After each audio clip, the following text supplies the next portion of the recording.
Ladies and gentlemen, we live in sad times. The number of labs that are involved in fission-track dating to get formation ages is in serious decline. We've lost 2 labs in the US. We've lost 1 lab in Zurich. We've lost 1 lab in Grenoble. We've lost another one in Pisa. And you only have to look ahead to see where the next one's going. So there's a lot of sort of people are being lost through retirement that are involved with fission tracks.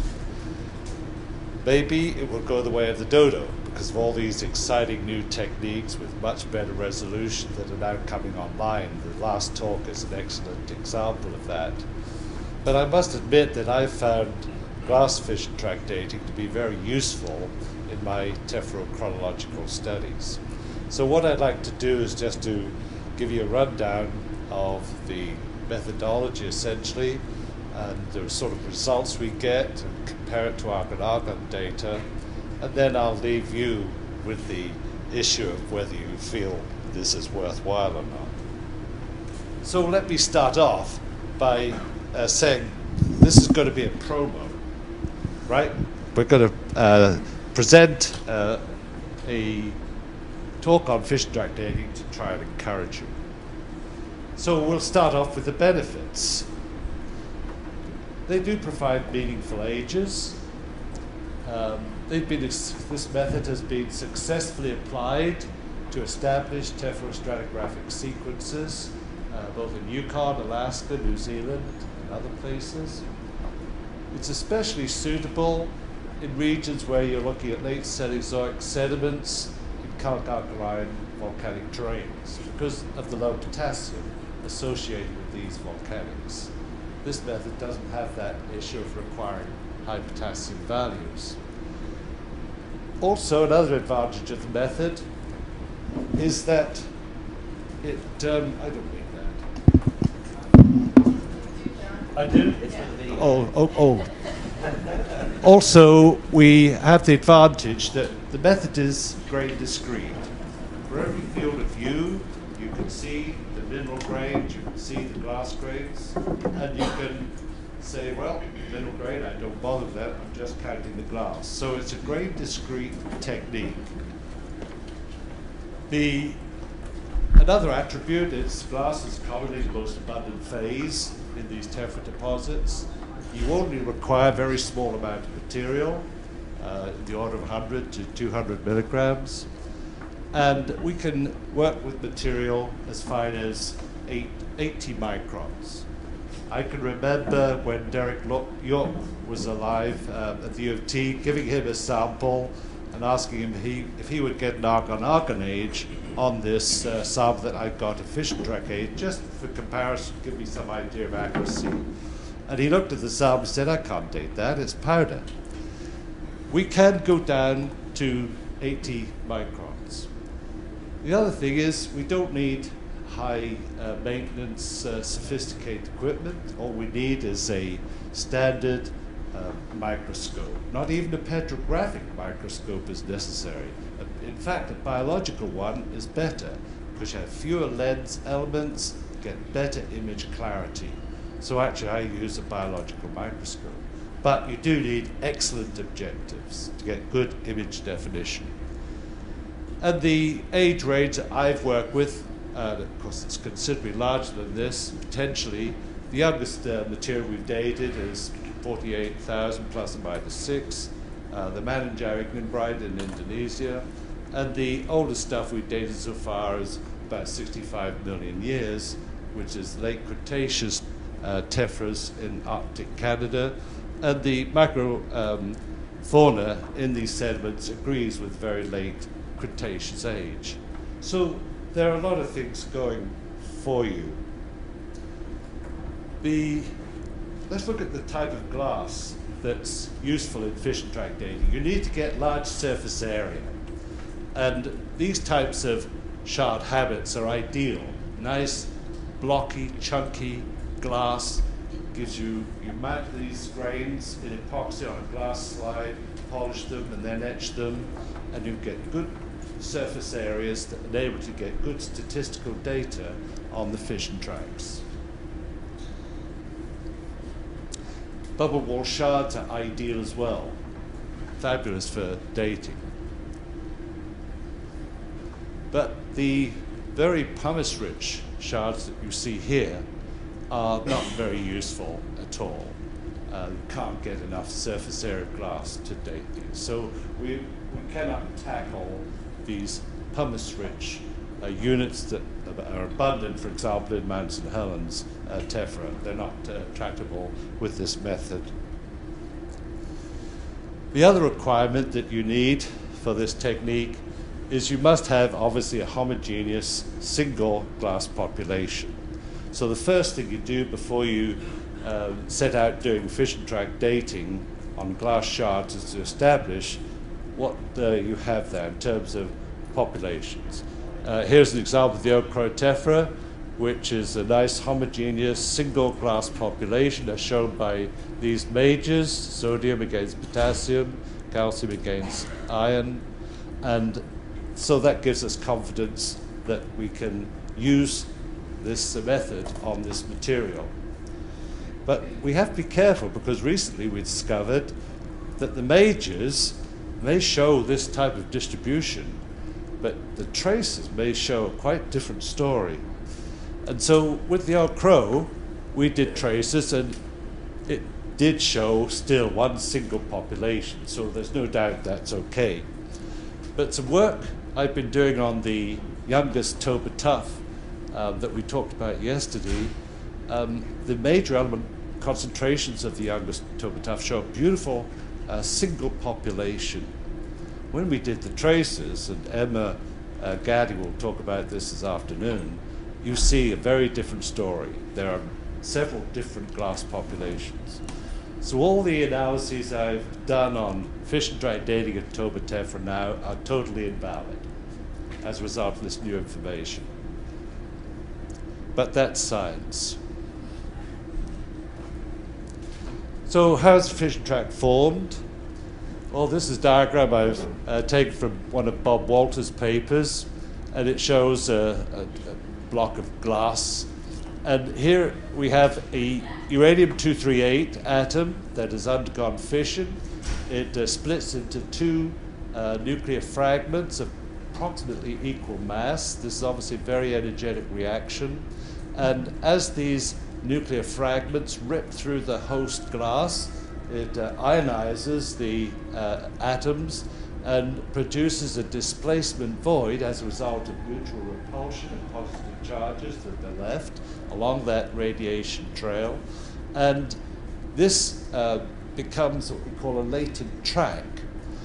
Some physicists believe that heat is also very much involved in generating this disorder that's along this trail of damage, radiation damage.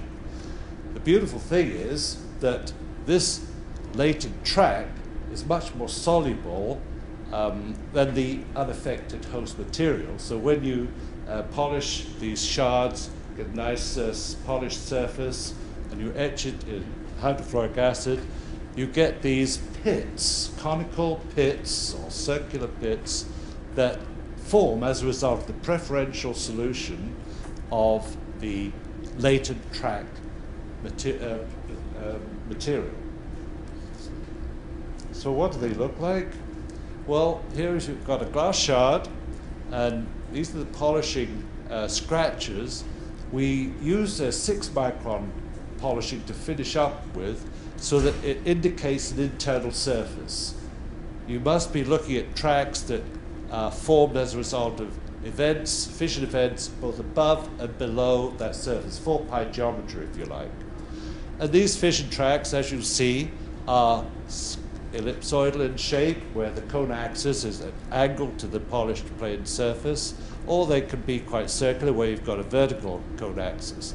So when we do diameter measurements on fission tracks, as we have to, as you'll see, we use the major axis of the ellipse, and we measure, obviously, the diameter of a circular. But we etch always, so we are in the range of 6 to 8 microns for the mean diameter of that sample. This is an SEM image of these fission-tracks. You can see these conical pits in the glass. And the isotropic property of glass is really good because it results in this excellent etching of the tracks, beautiful definition of the fission tracks. How is an age determined? Well, the simple age equation was formulated or developed by Walker and Price at Berkeley in 1963. And I just show this because there are two terms in it that present problems if you use the absolute dating technique, where you have each of these variables quantified and you use them in this equation to get the age. The problem is that the decay constant for fission of uranium-238 is not well known. There are arguments about its value, and so that presents a problem in itself. And also, reactor characteristics can differ slightly from one site to another, so the neutron dose is an issue as well. So as with argon-argon technique, we use a calibration method where we have a zeta, which is defined by this expression here. This is the sigma, which is the cross-section for fission of uranium-235 by thermal neutrons. This is the isotopic ratio, uranium-235 to 238. This is the neutron dose, and this, of course, the decay constant by fission of uranium-238. So this expression then, with zeta in it, can be used with a standard, and our standard that we use is the Jankovic-Moldavite, which has this age, just over 14 million.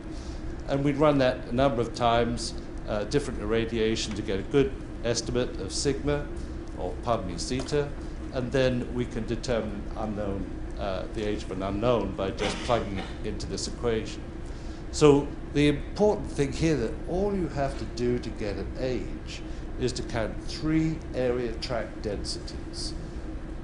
Area track density of the spontaneous tracks, of the induced tracks. These are the tracks formed by the neutron bombardment of the aliquot of the sample, which causes uranium-235 to fission, and then the area track density on your dissimilar glass.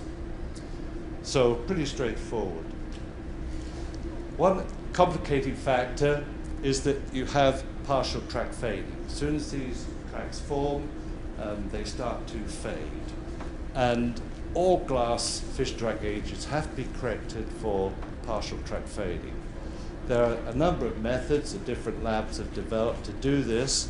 In our lab, we have 2 techniques. One involves a thermal treatment. The other involves the measuring of the diameter of the fission tracks. But in this diagram, these are 2 samples of the YTT from India, and you can see one sample in the solid line. The induced tracks are quite significantly larger than the spontaneous, indicating partial track fading, and also this other sample shows a very similar situation. These correction methods then that occur, one is what we call the isothermal method, where you heat the sample for a certain period of time. And in the experiments to develop this curve, what one does is take a series of aliquots, you expose them at a certain temperature. We use 150 degrees Celsius here for a certain period of time. And as you increase the time, this ratio value will also increase because you're going to lose a lot more of the induced tracks initially under this thermal heat treatment. And finally, you'll find that this ratio value will plateau out with increased time at heat at this temperature. And it's this plateau level that gives us the correct ratio value that will correct the age for partial track fading. Other labs will use different combinations of time and temperature to produce this effect. For example, there's a lab in Japan that uses 165 degrees, and they find at that they only have to heat it for about 5 days. But I think it's important to remember the reason why we use as low a temperature as possible, because this minimizes the potential damage to the structure of the glass. which would affect its etching characteristics. So we would prefer to use a long time, low temperature combination to correct for partial track fading. And the other method is completely an independent approach using the track diameters.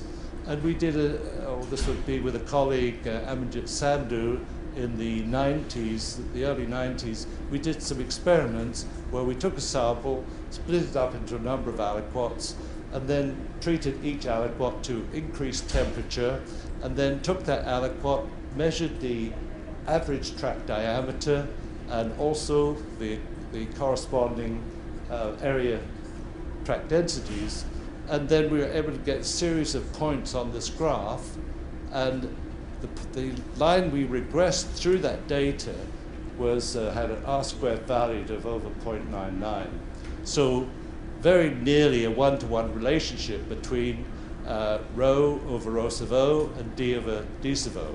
So then you can set this up as an equivalent here, and from these simple relationships you can calculate the original area track density, which you need to determine the age, as by the product of the measured area track density of spontaneous tracks over the ratio value of the average induced track diameter of the average spontaneous track diameter.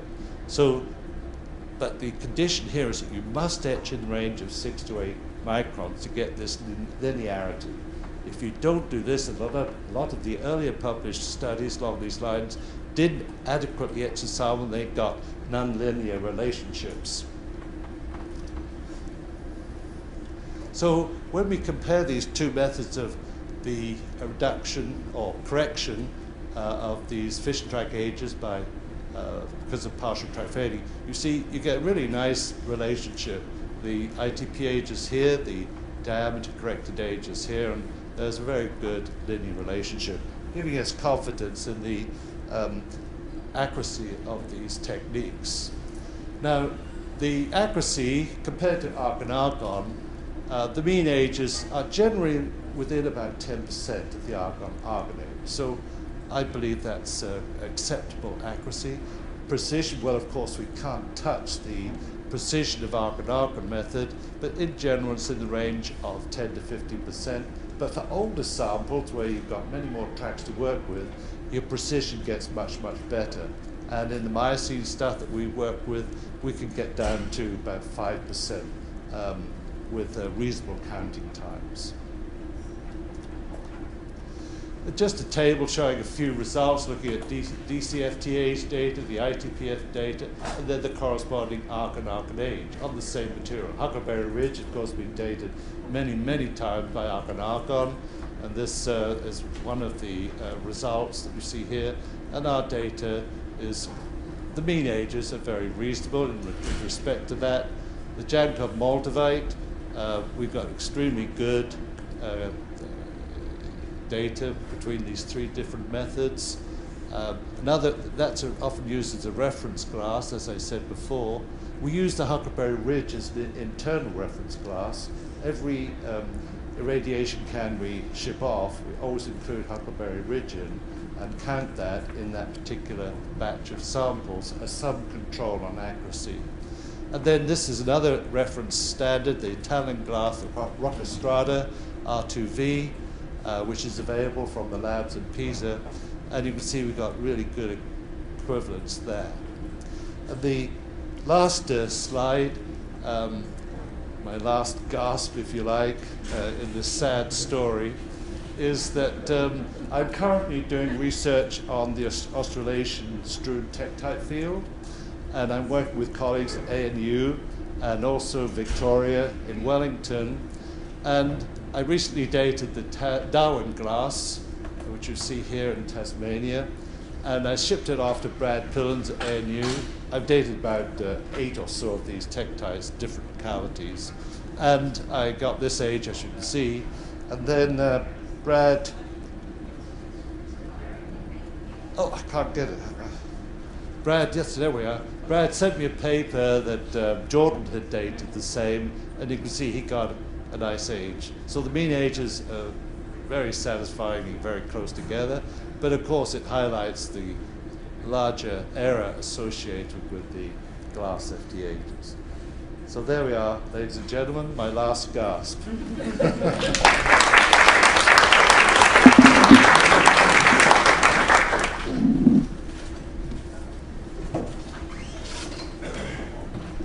Yes, Nick. You showed quite a few examples of nice agreement between glass Fission-Track and argon-argon. Yes. Do you have examples where there is very poor agreement? Are there cases where you might get fooled by some aspect of the glass? Yes, there was one sample we did in Ethiopia that didn't have good correspondence with the argon-argon. But I always consider the argon-argon to be correct, and the Fission-Track not to be correct. I've not looked at it from the other perspective. So are there any particular pitfalls that you have to watch out for? For glass Fission-Track dating? Yes. Well, I mean, like in any method, there are techniques that you improve over time in the lab, and they become very personal. Polishing is a very important technique.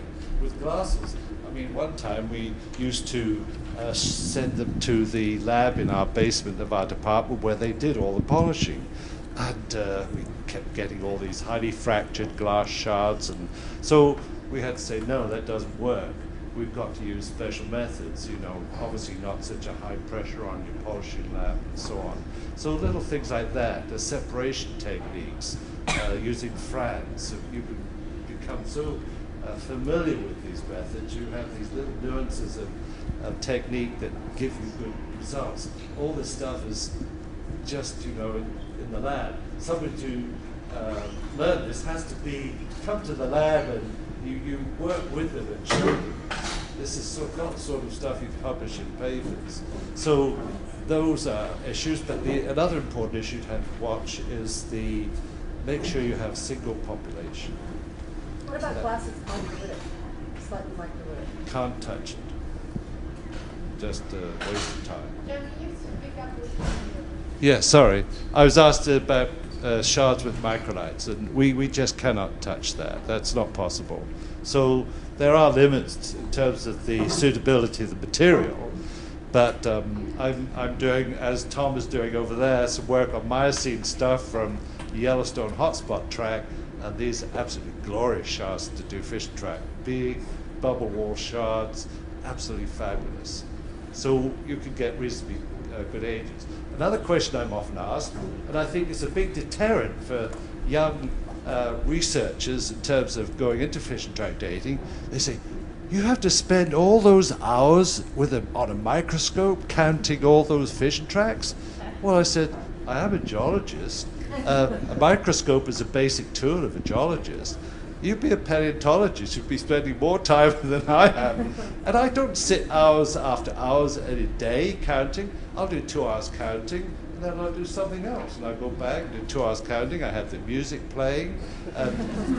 I tell you, one thing that you do appreciate is the wonder of the human brain, because you have music playing, you're counting your tracks, and you're thinking about your research all the time. So I'm not fooled to that, but it's because, you know, you have to experience to see how it works. But when you just tell people, well, you count these under a microscope, they just back off. I'm not spending hours under a microscope, sort of thing. Yeah. Can you say something about the context of that Tasmanian glass? Yes. In the stratigraphic context, is the Bruce-Mott gamma Well, identified there? the problem we're working on, Brent Alloway from Victoria at Wellington and Brad Pillins were in the field a couple of years ago in the outback in Australia collecting tektites.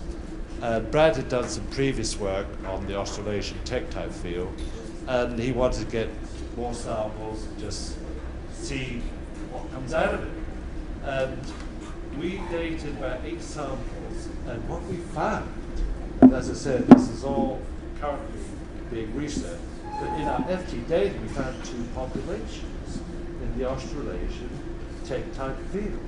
There's one population which about 550,000 years, and with reasonably good statistics, because tektite is the best thing. We have a beautiful solid glass, lots of surface area, excellent etching characteristics.